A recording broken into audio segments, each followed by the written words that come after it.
Hello everyone. तो सामने है मारुति XL6 2022। तो आज हम लोग इसका ओनरशिप एक्सपीरियंस शेयर करने वाले हैं आपको। और ये गाड़ी लगभग चल चुकी है 16,000 किलोमीटर। तो ऑलमोस्ट आपको 16,000 किलोमीटर्स का ओनरशिप एक्सपीरियंस मिल जाएगा।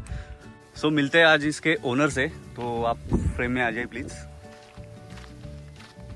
तो सबसे पहले आपका इंट्रोडक्शन, तो आप क्या करते हो और कहाँ से हो?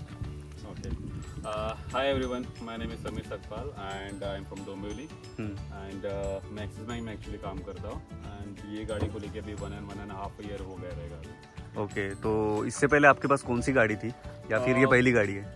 नहीं, मैंने 2020 में ड्राइविंग जस्ट सीखा था, तो वो टाइम में मैंने जस्ट हैंड्स ऑन के लिए Hyundai की गेट्स ली थी, सो विच इज़ अराउंड लाइक 10-12 साल पुरानी थी।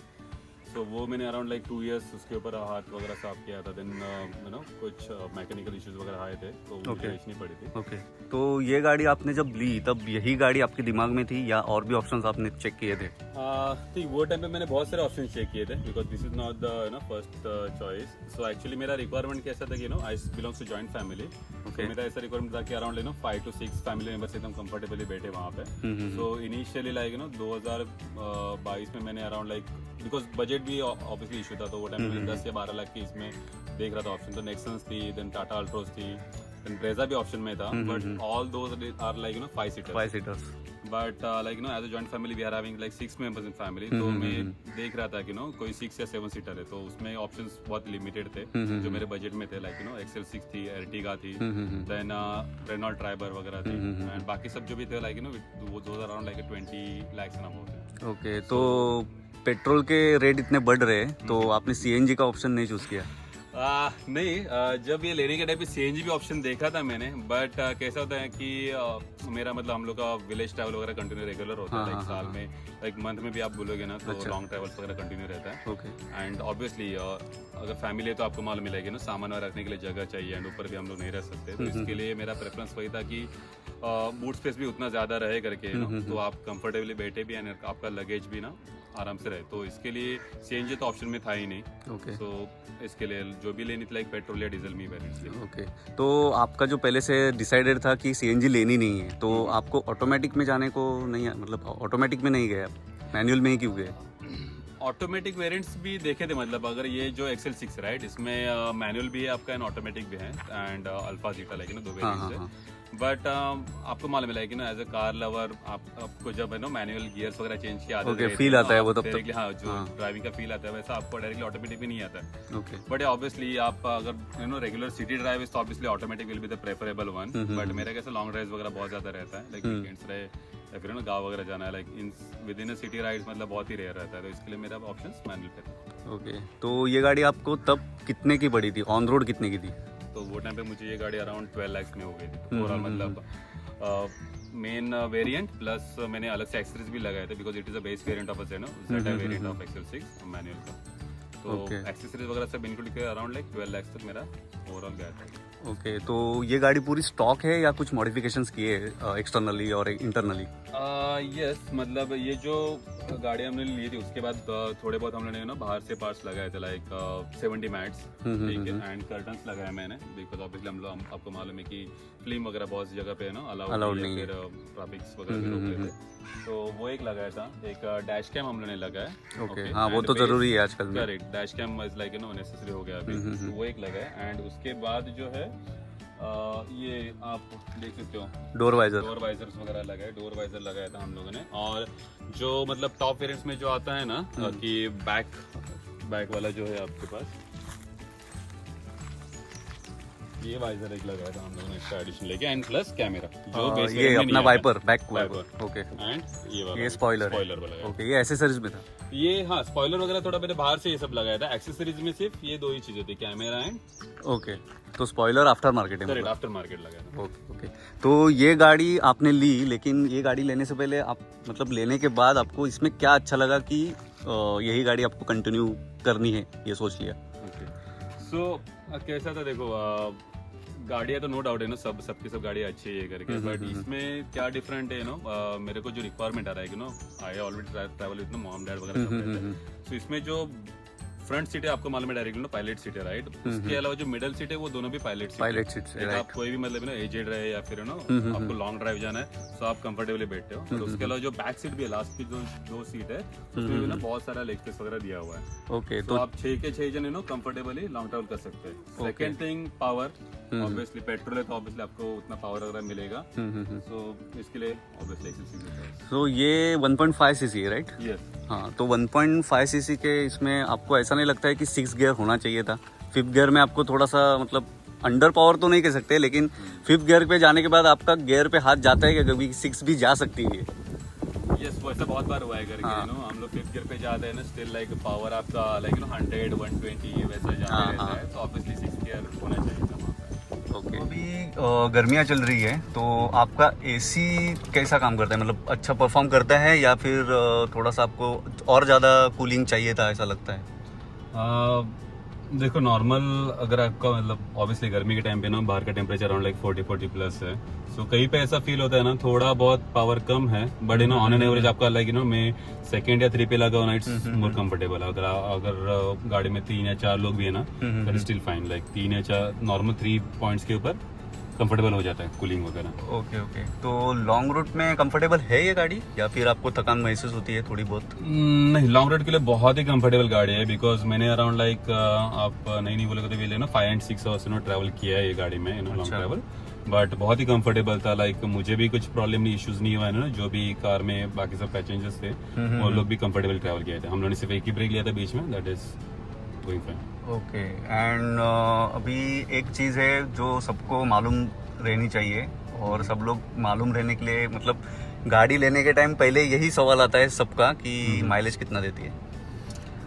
माइलेज की आप अगर सोचोगे तो ऑब्वियसली ना पेट्रोल के हिसाब से अगर इस गाड़ी का जो करंटली माइलेज मुझे मिला है ना उस हिसाब से आप बोलोगे चलो सीएनजी से चले रहता था करके. बट इसका अगर माइलेज भी आप अगर देखोगे तो अराउंड 12 to 13 के बीच में है करके overall. Okay. No doubt. Because जो रोड्स एंड जो मैंने ट्रैवल किया था वो इतना मतलब कंफर्टेबल नहीं था. लाइक हाईवेज वगैरह वैसे ज्यादा नहीं थे. सो अराउंड 12-13 है. बट जैसे मुंबई पुणे एक्सप्रेस वगैरह हो गया राइट. सो वहाँ पे मुझे अराउंड लाइक 14 to 15 का एवरेज मिल जाता है.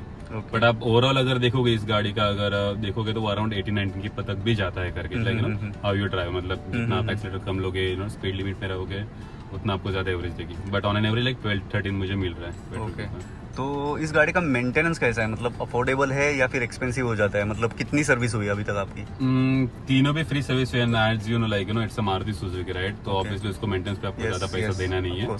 सो बहुत ही लो मेंटेनेंस कॉस्ट है इसका. सो मेरे 3 हुए हैं. नेक्स्ट पेड सर्विस अगस्त में है. ओके. सो ऑब्वियसली बहुत ही अफोर्डेबल है. तो 3 फ्री सर्विस में आपको कितना चार्ज देना पड़ा? एक मिनिमल चार्ज तो रहता ही है.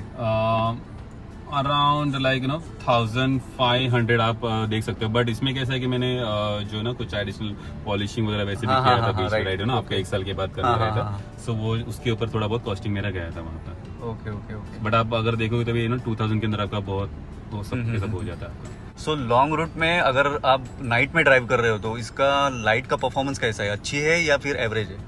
I will say more than average. ठीक है, एवरेज भी नहीं, एवरेज से थोड़ा बहुत ऊपर है बट नॉट बेस्ट. ठीक है जो मार्केट में. बिकॉज इसमें देखो फॉग लाइट भी है एंड प्लस नॉर्मल लाइट्स भी है. बट उसका जो आप देखोगे लाइक नाइट में ना तो उतना बहुत ज्यादा लाइट्स नहीं आता है उसमें रोड पे.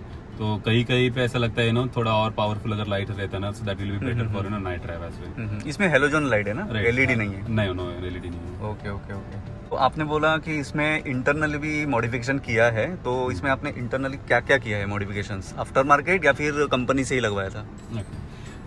कंपनी से जो लाइक इंटरनली तो वैसा कुछ लगा नहीं जो आपको बोला मैंने लाइक बैक कैमरा जो था तो वही मैंने कंपनी के थ्रू लगाया था. Okay. But but after market जो है ना अगर आप देखोगे ना यहाँ पे लाइक 70 मैट्स जो मैंने लिए थे. ओके. ठीक है, दैट इज वन. देन ये कर्टन जो है ये कर्टन मैंने आफ्टर मार्केट लगाया था. देन ये जो कैमरा है डैश कैम जो है डैश कैम मैंने अलग से लगाया था बाहर से. एंड ये जो मिडल में एक सीट है यहाँ पे. सो अगर ये देखोगे so this is for 7 seat. This is for baby like like 3 years old baby ना. सो उसके लिए कंफर्टेबल हो जाता है लॉन्ग ड्राइव के लिए. और इसमें कप होल्डर भी मिलता है? करेक्ट. एंड कप होल्डर भी इसमें मिल जाता है आपको. ओके. तो सेकंड रो आपको क्या लगता है कंफर्टेबल है या फिर कैसा? सेकेंड रो बहुत ही कंफर्टेबल है बिकॉज Okay, अगर वैसे आप भी देखोगे कैप्टन ना सीट है तो करेक्ट थर्ड इस पर्सन की तो जरूरत ही नहीं है राइट इसमें। राइट सो आइडियली अगर हम लोग मी वाइफ मॉम डैड वगैरह हम सब है लेकिन we keep it as captain seat only and वो लोग बहुत ही कंफर्टेबल लॉन्ग ड्राइव कर लेते हैं। ओके, और थर्ड रो जो है वो बच्चों के लिए सिर्फ या बड़े लोग बैठ सकते हैं? बड़े लोग कंफर्टेबली बैठ सकते हैं बट ऑब्वियसली मैं प्रेफरेबल नहीं करूंगा कि ना अराउंड लाइक आपका 4 आवर सवा अगर जर्नी है तो that will not be comfortable for them as well you know it depends on like आपके रोड्स कौन से किस टाइप के रोड्स के ऊपर आप ड्राइव कर रहे हो whether it is a highway only highway तो इट्स कंफर्टेबल लाइक आप 4 घंटा भी करोगे तो प्रॉब्लम नहीं है बिकॉज ये फुल्ली लोडेड गाड़ी में अराउंड 4-5 आवर्स लेके गया था यू नो विद लेकिन अराउंड लाइक मतलब 150 या 200 किलोमीटर के बाद एक ब्रेक लगेगा? ऑब्वियसली लगेगा। ओके ओके ओके, ठीक है। आपको ऑलमोस्ट 1.5 ईयर हो गया ये गाड़ी लेके, राइट? करेक्ट। ओके, तो इस दौरान आपको कोई भी इशू आया है इस गाड़ी में या फिर कोई भी मुसीबत हुई है? बीच रोड में आपको धोखा दे दिया है गाड़ी ने, ऐसा कोई भी हुआ है?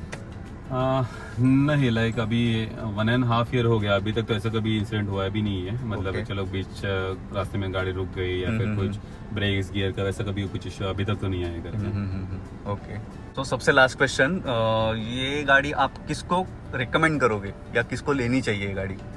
ओके सो देखो अगर आपको अराउंड 6-7 सीटर्स कार की रिक्वायरमेंट है एंड आपका बजट है लेट्स लाइक 15 लाख के बिलो है ओके, सो ऑब्वियसली मैं ये गाड़ी रेकमेंड करूंगा जो करंटली मार्केट्स में गाड़ी अवेलेबल है उसके हिसाब से वी आर लाइक किया है कैरेंस है XL6 है Ertiga या फिर ट्राइबर है उसमें से ये गाड़ी प्रेफर तभी करूंगा बिकॉज अभी इसमें जो है आपको CNG ऑप्शंस भी अवेलेबल है लाइक तो अगर किसी को अगर CNG चाहिए ना और कंफर्टेबल सीट्स भी बैठने के लिए चाहिए देन फिर भी अभी XL6 अवेलेबल है।